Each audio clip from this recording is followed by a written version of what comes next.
Will you subpoena McCabe and Rosenstein to appear?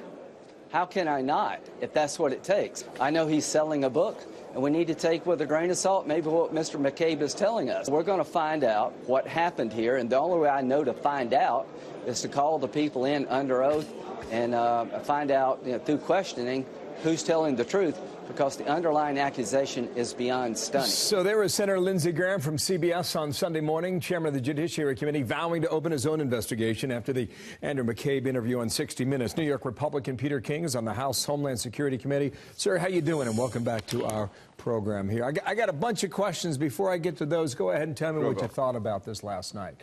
What did you learn, and what is left still hanging on the tree? I think we learned, if anything, you can't believe what Andy McCabe says.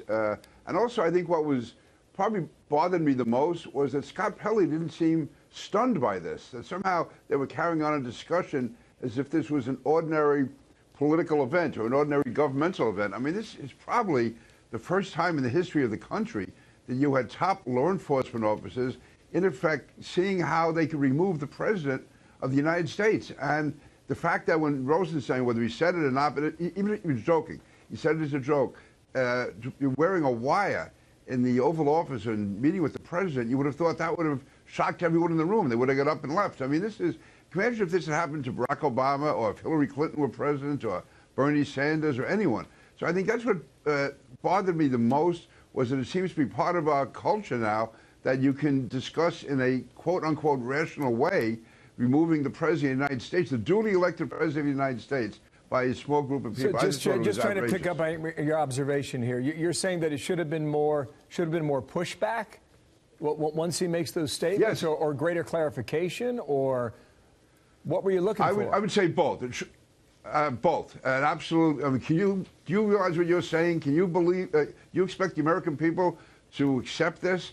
And asking McCabe, how could he have sat there through this type of conversation, forgetting the wire, that's bad enough, but just the idea that they would be sitting in a room talking about the possible removal of the President of the United States. And what was the basis for it? The fact that Jim Comey was fired. The President had the absolute legal right to fire Jim Comey. And that he was saying that there was so much tension in the room. Well, that shows how self-important these people are. Because their boss was fired, they think that they should consider removing a President of the United States. And also the fact that he said he was going to start the investigation then. Well, you don't start investigations until it's a crime. Not because you think that maybe the president was thinking the wrong thing. I mean, the fact is that there was no legal basis for what he did. And even if, forgetting the president, if this had been anyone, to me, that didn't justify starting an investigation. Okay, you doing it against the President of the United States. We've got that portion queued up here. This is the part asked about wearing the wire into the White House. Watch. We talked about why the president had insisted on firing the director and whether or not he was thinking about the Russia investigation, and did that impact his decision. And in the context of that conversation, the Deputy Attorney General offered to wear a wire into the White House.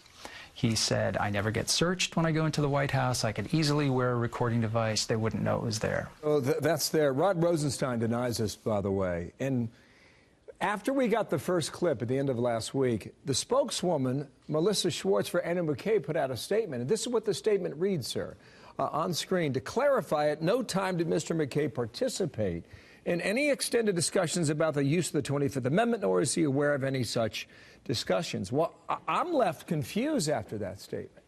Who actually did what, when, how was it characterized? And that leads us to Lindsey Graham's call for testimony on the Hill to figure this out. Help us understand or clarify who's telling the truth, who's lying, and how far did this go or did it not? Well, I, first of all, totally agree with Lindsey. He has to go ahead and have a hearing on this and to see. They talk about the mindset of the president. What was their mindset? I mean, as soon as Rosenstein said, and now McCabe said he thinks that Rosenstein was serious. If he thought he was serious about wearing a wire into the office of the President of the United States, McCabe should have considered locking Rosenstein up, or should have gone immediately and said that Rosenstein should be removed from office. The fact that you would actually talk seriously, even for 5 seconds or 10 seconds, to have at that time the #2 person in the Justice Department, to have him seriously talk about wearing a wire to violate the privacy of the President of the United States and the most sensitive, important meetings is absolutely disgraceful. So, yeah, I think everyone who's in that room should be put under oath, should be questioned, should be asked what were they thinking, what right do they have, what arrogance do they have, where do they think they have the authority to launch an investigation of the United States, of the President of the United States. To me, this goes back to when this investigation started during the campaign. There was no basis then to start the investigation. It was done. This was there. President, if anyone gets benefited by this, it's President Trump. When he says drain the swamp, people think, oh, he's exaggerating. It's a figure of speech. Well, if you have people at the highest levels of the FBI and the Justice Department talking about removing the President of the United States, that just justifies everything the President said about the swamp. I would add just two more things here, and I got to run here, but this was 4 months after the Trump Tower meeting when James Comey came to New York and talked about the dossier. So that's still in the back of the mind of the President. Keep that in mind. The other thing I would just suggest is that McCabe said they were counting heads on the cabinet as to who would vote for it or against it.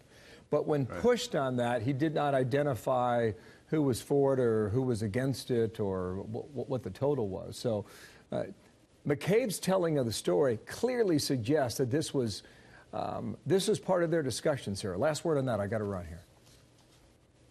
Yeah, to me, they should find out who those two were and find out what was going on, if there really were two. And again, the discussions, and as far as that Trump Tower meeting, I don't even know if, in fact, I'm almost positive when the investigation was begun the previous September, the FBI had no knowledge of the Trump Tower meeting, and there's no indication to this day that President Trump knew anything about it at any time. Okay. Sir, thank you so much. Peter King there, Babylon, New York today. Thank you. We'll see you again real soon. Thank you, Bill.